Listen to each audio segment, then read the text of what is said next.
Mr. Peter Obi, the presidential candidate of Labour Party, has finally explained to the doubting Thomases the structure of Labour Party.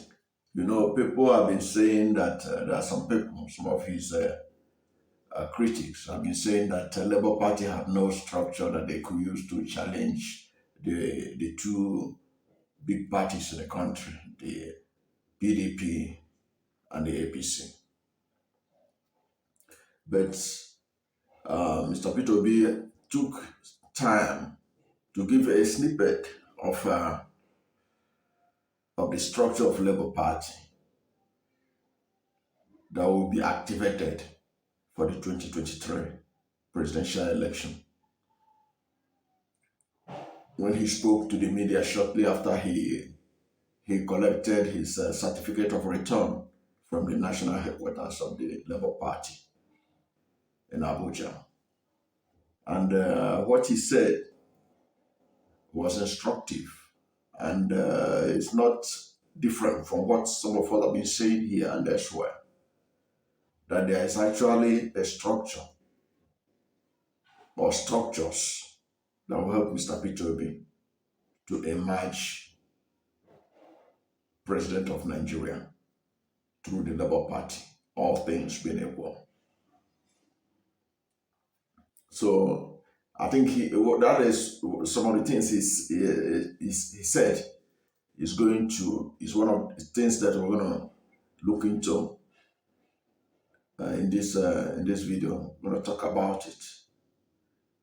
First, Mr. Peter Obi said that his structure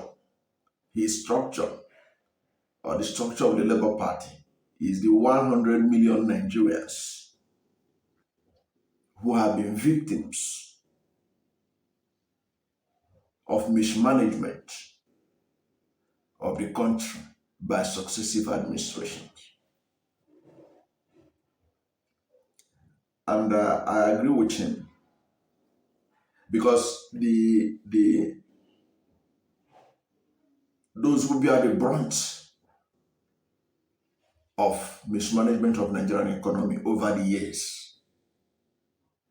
are the poor Nigerians, the over 100 million Nigerians who are living in poverty. Many of them workers who cannot afford to pay their children's school fees, who cannot afford to feed their families, people who cannot be able to pay their rent. So he is on point by identifying that these over 100 million human beings, they are actually the structure that Labour will use. And you know that in management, human resources is the most important of all resources. So if you have 100 million Nigerians who have been suffering under successive regime, they are the foot soldiers that will drive the change that Nigerians expect. Because Nigerians have suffered so much, and they are looking for a liberator. They are looking for a change in direction. So Mr. Peter Obi is right in acknowledging that the structure of Labour include the over 100 million Nigerians. I can tell you that many Nigerians are not happy with the way the country is being run. Many Nigerians are suffering under a lot of economic hardship. So he is right to acknowledge that they are the structure. And actually they are the structure. I keep saying it earlier on. When you hear PDP and APC say they have structure, what structure do they have? It is the structure to rig election, manipulate election. Thank God this election will be very difficult to rig, because of the application of technology. And we just pray that let technology not disappoint Nigerians in 2023. We are going to test the resolve of Nigerians in this election with the reduction in the ability of some parties to rig the election. Perhaps this will be the first election that the will of the people will actually be tested. So these 100 million people, poor Nigerians who are suffering under the weight of mismanagement, are the structure of Labour Party. So when anybody asks you where is the structure of Labour Party, you remind them what Mr. P2B has said himself, that the 100 million Nigerians who have been suffering under economic mismanagement of successive administrations are part of the structure of Labour Party. Please, before we continue, if you have not yet subscribed to my channel, please subscribe to this channel, like this channel, share the video to all your friends and colleagues, so that anytime we have any new video, you'll be among the first to know. God bless you. Now, going further, Mr. P2B also said that another structure that he has is the 35 million Nigerian youths who don't know where their next meal is coming from. And it is apt, that identification of the 35 million Nigerian youths who don't know where their next meal is coming from. Nigerian youths are bearing the brunt of unemployment. They are bearing the brunt of lawlessness. Because if you look at many of those who are involved in kidnapping,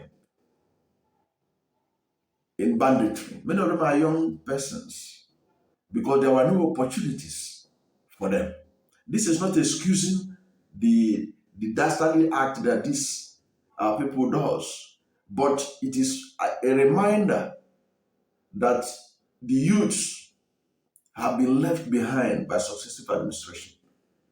That was why Nigerians witnessed the anger of the youths during the NSAS protest.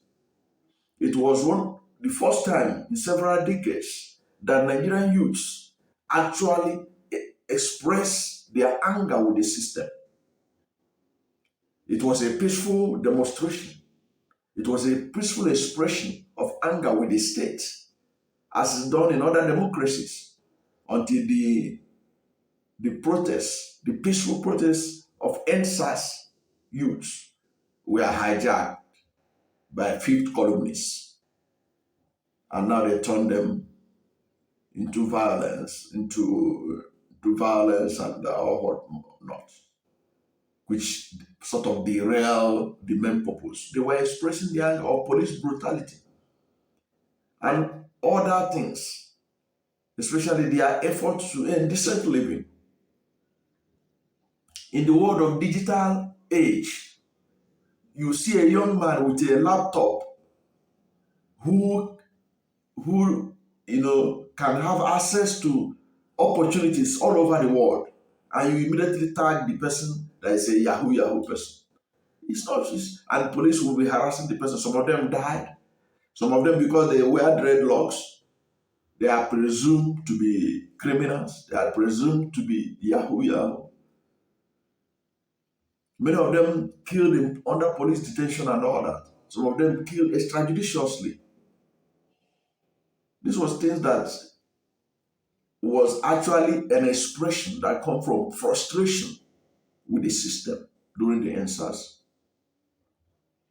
And I can tell you for free that if the drive for voter registration that is ongoing is being driven by angry youths of the NSAS who want a change for their country, who have seen through internet, because the world has become a global village, what other youths around the world are enjoying, what they have access to, the employment opportunity they have. That's why many of them, any opportunity they have, they want to escape from the country. So those of them that are here in Nigeria, they are going to be the foot soldiers, and they're already foot soldiers of the change that Mr. Peter Obi is trying to bring to level.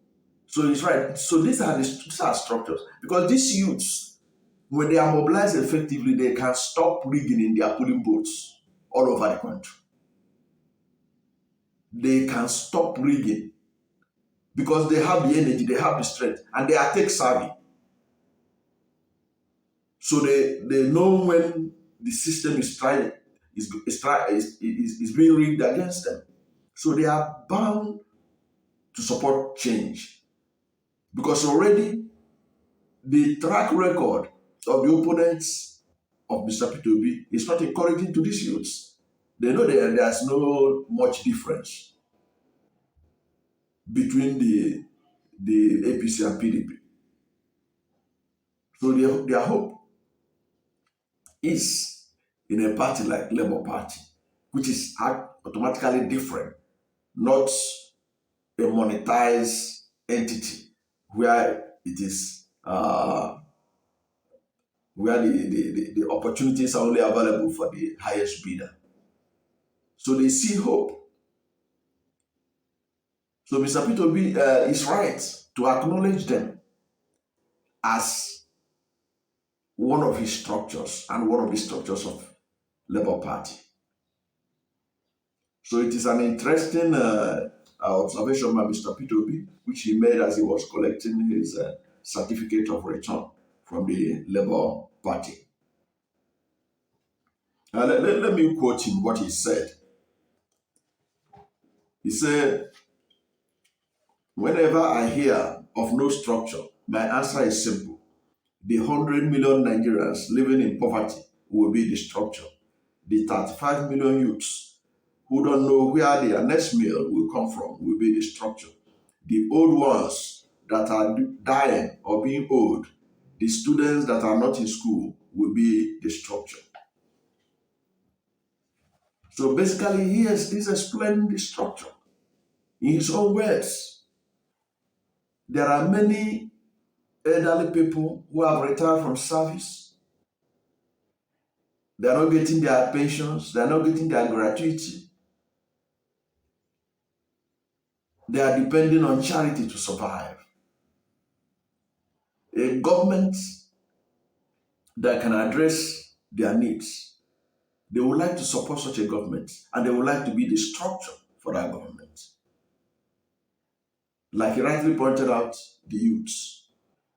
And if you look at the structure that they also mentioned, ASU is also part of the structures, because the ASU people are people who are learned, they are people who are intellectuals, and they are people who are also bear the brunt of mismanagement of the country. There are some agreement that was signed since 2009. Successive administrations have not been able to implement that agreement to the letter. That's why the ASU strike keep on repeating itself.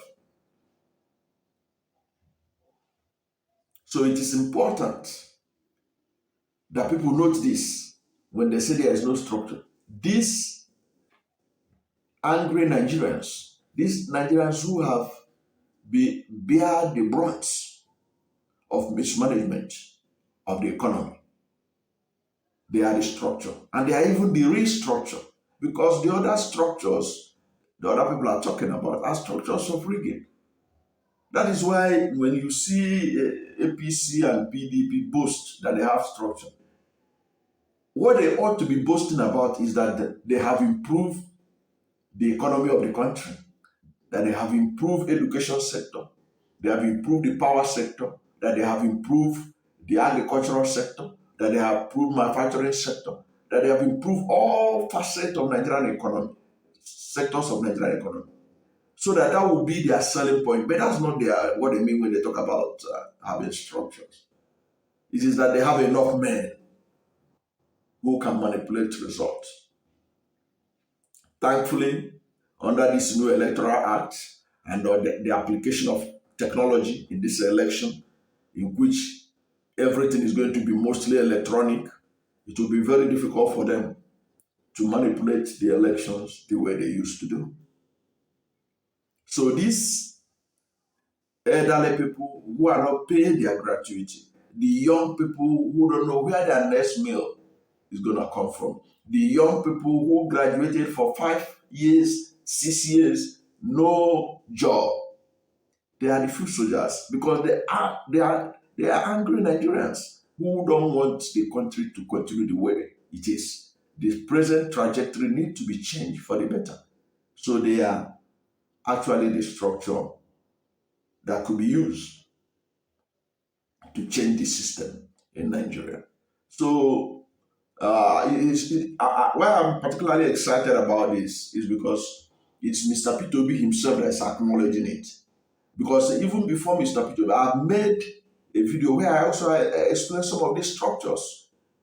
Where I also talk about the fact that the Labour Party have a political commission now in 774 local governments across Nigeria, set up by the Labour Union themselves. You can go and verify. Labour Party, TUC, Trade Union Congress, they have a commission unit now. And they have this unit all over the country with a coordinator in Abuja.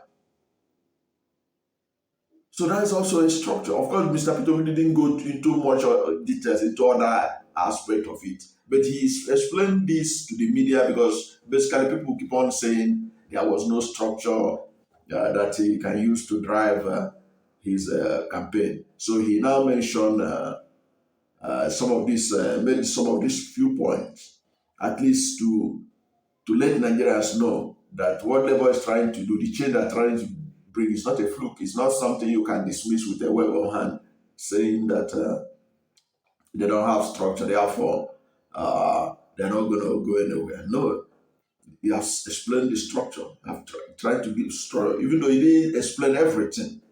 As far as I'm concerned, there are so many details he left, but it wasn't a very detailed interview. It was just his interaction with the media shortly after he collected his certificate of return as the candidate of the Labour Party ahead of the 2023 presidential election.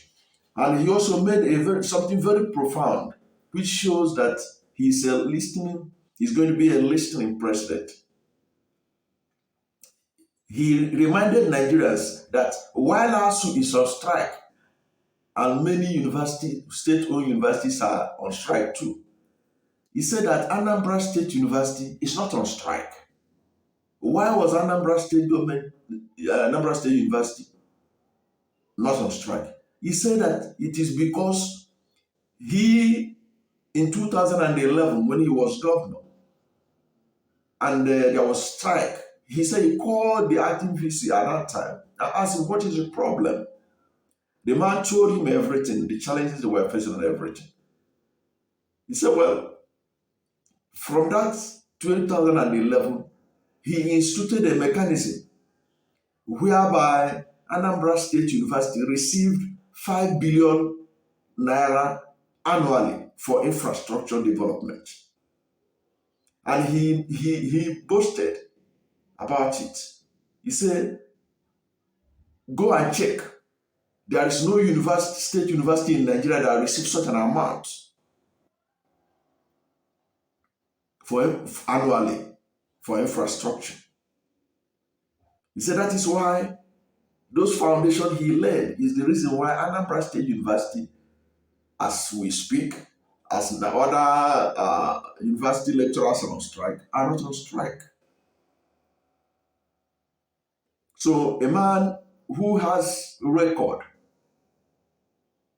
to show that he's a Labour-friendly leader, surely ASU would like to have such a man to be the man they will be dealing with, and a man who will listen to them. So what he did in Anambra, that made the Anambra State University to be running their program uninterrupted, while other ASU,